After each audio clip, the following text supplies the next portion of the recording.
Assalamualaikum warahmatullahi wabarakatuh. Halo semuanya, gimana nih kabarnya? Mudah-mudahan selalu dalam keadaan sehat ya. Nah, jika pada sebelumnya kita membahas tentang teks eksplanasi, maka pada kali ini kita akan membahas tentang teks formulir. Nah, kakak mau nanya nih, adik-adik sebelumnya pernah nggak sih mengisi formulir? Entah itu formulir pendaftaran, seperti pendaftaran siswa baru, pendaftaran perlombaan, atau pendaftaran menjadi anggota sebuah komunitas atau sebuah organisasi. Nah, tentu pernah kan ya? Nah, untuk lebih jelas lagi tentang teks formulir ini, maka mari kita bahas di video berikut ini. Nah, apa sih formulir itu? Formulir adalah lembar yang berisi data diri seperti nama lengkap, tempat tanggal lahir, umur, kelas, alamat, hobi, dan data-data lainnya yang sesuai dengan tujuan formulir itu dibuat. Misalnya nih, formulir pendaftaran program ekstrakurikuler yang ada di sekolah kamu. Nah, maka poin-poin yang ada pada formulir tersebut selain data diri, maka akan memuat data-data yang berkaitan dengan program ekstrakurikuler yang dipilih. Nah, apa sih fungsi formulir itu? Nah, formulir itu berfungsi untuk pengisian data berbagai kepentingan, misalnya data untuk pendaftaran anggota, seperti contohnya pendaftaran anggota perpustakaan atau pendaftaran anggota organisasi. Nah, kemudian pendaftaran lomba, entah itu lomba mewarnai, lomba menulis cerpen, puisi, dan lain-lain. Dan juga berfungsi sebagai peminjaman bantuan dana dan lain sebagainya. Nah, kemudian selanjutnya, apa itu tujuan formulir? Nah, tujuan formulir yaitu yang pertama, penyeragaman pendataan. Yang kedua adalah sebagai alat instruksi. Yang ketiga, mempermudah penggolongan data. Dan yang keempat, mempermudah pemberkasan dalam sistem ataupun tempat. Nah, kemudian apa saja jenis-jenis teks formulir itu? Jenis formulir yang pertama yaitu formulir pendaftaran. Nah, ini yang paling umum nih. Formulir pendaftaran berfungsi untuk mengisi biodata yang bertujuan untuk mengikuti suatu kegiatan. Contohnya nih, di dalam video ini, di dalam gambar ini sudah ada formulir pendaftaran siswa baru. Nah, di sini ada nama sesuai ijazah SD atau SMP, ada pengisian jenis kelamin, NISN, NIK, tempat tanggal lahir, alamat rumah, dan juga kita disuruh untuk mengisi nomor, tahun ijazah, dan juga data orang tua kita.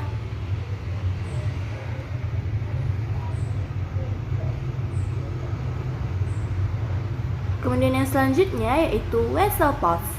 Nah, wesel pos ini berfungsi untuk mengirim uang kepada seseorang. Nah, di sini sudah ada gambar dari contoh wesel pos. Nah, di sini data-datanya berupa jumlah yang akan dikirim kemana, dikirim oleh siapa, dan biaya kirimnya. Bisa kita lihat data-data yang tercantum di sini. Oke, kemudian di akhirnya ada tanda tangan pengirim dan juga petugas pos penerima. Kemudian yang ketiga ada kartu anggota. Nah, kartu anggota ini berfungsi untuk mengetahui seseorang telah menjadi anggota dari suatu organisasi atau kelompok. Nah, contohnya di sini ada formulir kartu anggota perpustakaan. Di sini memuat nomor anggota, nama, tempat lahir, tanggal lahir, dan alamat. Nah, adik-adik tentunya juga memiliki kartu anggota perpustakaan kan? Yang keempat adalah kartu pos. Nah, kartu pos ini berfungsi untuk menulis surat tanpa amplop. Bisa kita lihat di sini, kartu pos ini terbuat dari karton tipis yang berwarna kuning yang bentuknya itu bisa berupa persegi ataupun persegi panjang. Nah, mungkin sekarang jarang kita temui kartu pos ini di masa sekarang, namun perlu diketahui adik-adik bahwa kartu pos ini sebelum berkembangnya teknologi informasi dan komunikasi, kartu pos ini banyak digunakan untuk mengirim surat surat oleh orang-orang pada zaman dahulu.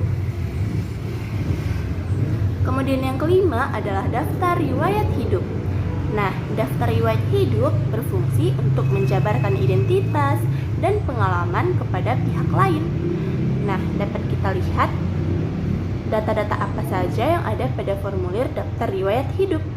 Nah, di sini bahwa yang bertanda tangan di bawah ini, nama, sita, umur, ada tempat tanggal lahir, bangsa, agama, alamat, dan juga kita bisa melihat di daftar riwayat hidup ini ada riwayat pendidikan dan juga pengalaman kerja dari seseorang tersebut.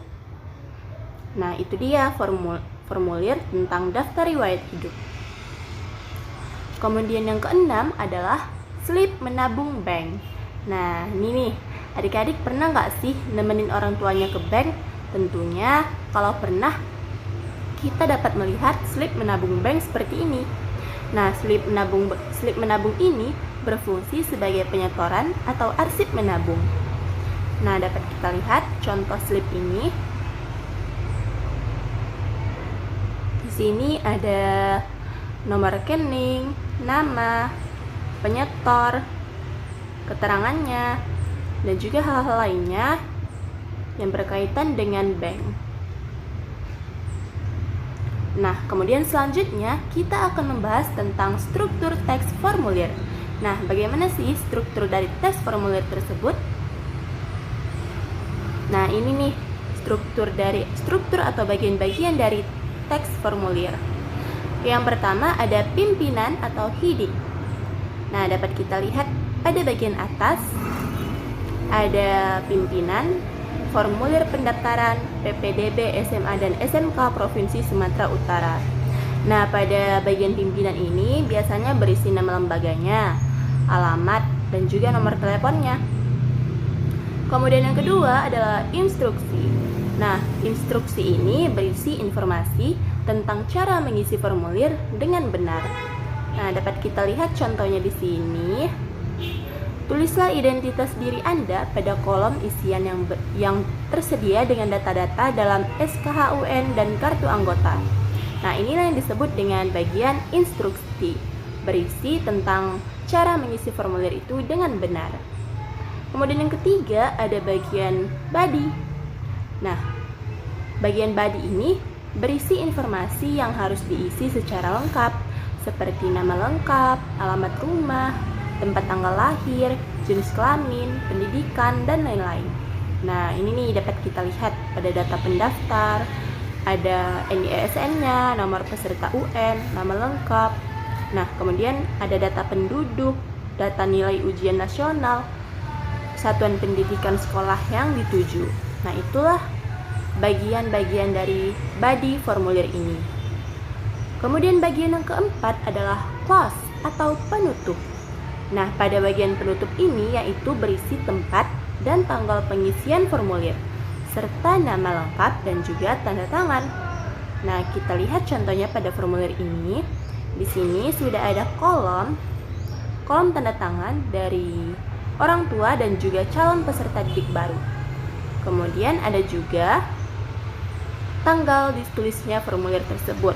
Di sini kita bisa isi hari, tanggal, bulan, dan juga tahunnya. Nah, itu dia tadi bagian-bagian atau struktur dari teks formulir.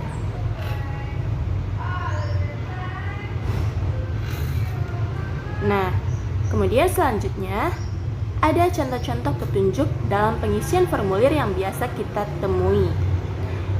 Ini merupakan contoh-contohnya. Yang pertama, isilah dengan pulpen tinta berwarna hitam.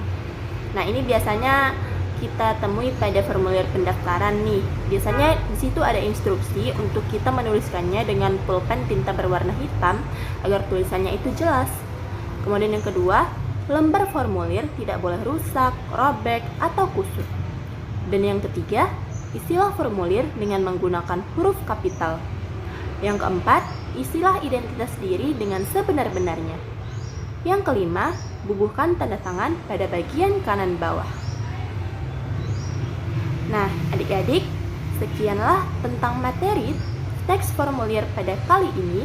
Mudah-mudahan adik-adik bisa mengetahui tentang perbedaan teks formulir dengan teks-teks lainnya. Dan mudah-mudahan adik-adik sekalian juga dapat mengetahui tentang struktur-struktur fungsi dari teks formulir tersebut. Nah, sampai sini pembahasan kita kali ini tentang teks formulir. Apabila ada kesalahan, kakak ucapkan mohon maaf, dan atas perhatiannya kakak ucapkan terima kasih. Nah, sampai bertemu di pertemuan selanjutnya. Dadah!